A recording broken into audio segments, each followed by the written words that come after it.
శ్రీ గురుభ్యో నమః. శ్రీ మహాగణాధిపతియే నమః.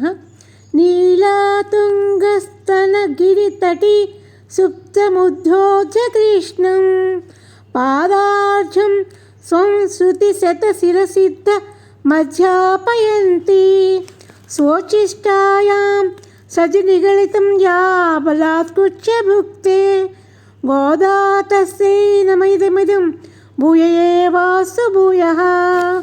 ఇవాళ తిరుపావళిలో మనము ఆరోపాస్త్రం చదువుకుందామండి. ఇందులో ఏంటంటే ఆరోపాస్త్రంలోనూ ఆ పూతని సంహరించిన ఇదేను, నెక్స్ట్ ఏమో శకటాసురుడిని సంహరించిన లీలలు చెప్తారనమాట. పుల్లం సిలింపిన కాన్ పొలరయ్యన్ కోయిలిల్ வெள்ளை விளசெங்கின் பேரரவங் கேட்டிலையோ பிள்ளாய் லிந்திராய் பெய்முலை நஞ்சுண்டு கள்ளச்சகடம் கலக்கலை காலோச்சி வெள்ளித்திரவல் துயில் மந்திரை வித்தினை உள்ளத்து கொண்டு முருகனும் உயகுகளும் மெல்ல விழுந்து அறியன்ற பேரரவம் உள்ளம் புகிந்து కులిందేలోరెంబావాయ్. పశువులు లేచి ఆహారము తీసుకుంటూ కలకల శబ్దాలు చేస్తూ పోతున్నాయి. ఆ పశువులకు నాయకుడైన గరుత్మంతుడు స్వామి అయిన శ్రీ మహావిష్ణువు ఆలయంలో తెల్లని శంఖము ఊదుతూ స్వామి సేవకు సమయం అయింది రండి అని పిలుస్తున్నారు. ఆ ధ్వని నువ్వు వినలేదా? ఓ పిల్లలు ఏమ్మా, మేము ఎలా వచ్చామని, మమ్మల్ని ఎవరు లేపారని నీకు సందేహం కలగవచ్చు.